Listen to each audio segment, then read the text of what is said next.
Bangladesh cricket দল তো বিশ্বকাপ খেলতেই পারল না। এই বিশ্বকাপ না খেলার বেদনা দূর করার জন্য বাংলাদেশ ক্রিকেট বোর্ড গতকাল থেকে অদম্য ক্রিকেট টুর্নামেন্ট নামে আয়োজন করেছে, যেখানে 3টি দল খেলতেছে। এই অদম্য ক্রিকেট খেলে কি বিশ্বকাপের বেদনা ভোলা যাবে?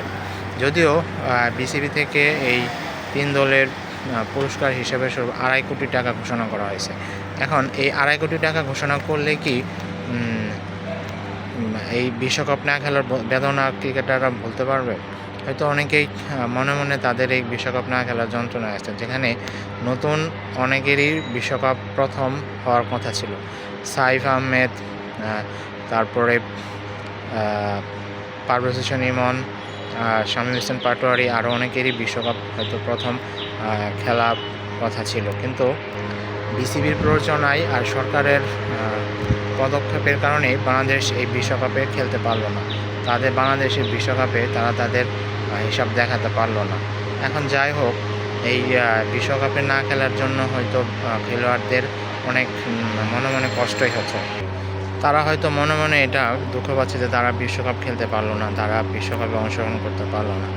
কিন্তু তবুও এখন তো করার কিছু নাই, কারণ ভারতের মাটিতে খেললে বাংলাদেশের নিরাপত্তা ঝুঁকি রয়েছে। যেখানে মুস্তাফিজকে IPL-এ বাধ্য হয়েছে, সেখানে বিশ্বকাপ কেন খেলবে? বাংলাদেশ সরকার এবং বাংলাদেশ ক্রিকেট বোর্ড দুর্দান্ত এক ডিসিশন নিয়েছে, যেখানে অনেকেই সমালোচনা করছে, আবার অনেকেই প্রশংসা করছে। যেমন ধরুন, গতকাল ইংল্যান্ডের সাবেক অধিনায়ক নাসির হোসেন বলেছে যে তারা বাংলাদেশের এই পদক্ষেপ দেখে নিরাপত্তাজনিত কারণে ইন্ডিয়াতে খেলতে না যাওয়ার কারণে তিনি অনেক খুশি হয়েছেন, তিনি অনেক আনন্দ হয়েছে। বাংলাদেশ অনেক সাহসিকতার পরিচয় দিয়েছে। যেখানে দেশের নিরাপত্তা জড়িত, খেলোয়াড়দের নিরাপত্তা জড়িত, সেখানে কেন কোনো আপোষ নয়, এবং তারা সেখানে সেটা খেলেও নাই।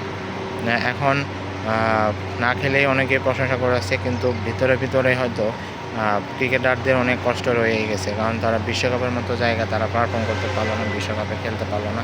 এটা তাদের মধ্যে অনেক হয়তো কষ্টই দিচ্ছে। যাই হোক, বাংলাদেশ হয়তো নতুন সরকার, এই কয়েকদিন পরেই বাংলাদেশে জাতীয় নির্বাচন হবে, নতুন সরকার আসবে। নতুন সরকার আসলে হয়তো বাংলাদেশের এই ক্রিকেটের একটা দোলাচল, ক্রিকেটের এই অচল অবস্থা সব ঠিক হয়ে যাবে, এবং আমরাও বাংলাদেশকে আন্তর্জাতিক খেলায় মাঠে দেখব, বিশ্বকাপের সামনে কোনো খেলায় দেখতে পারব।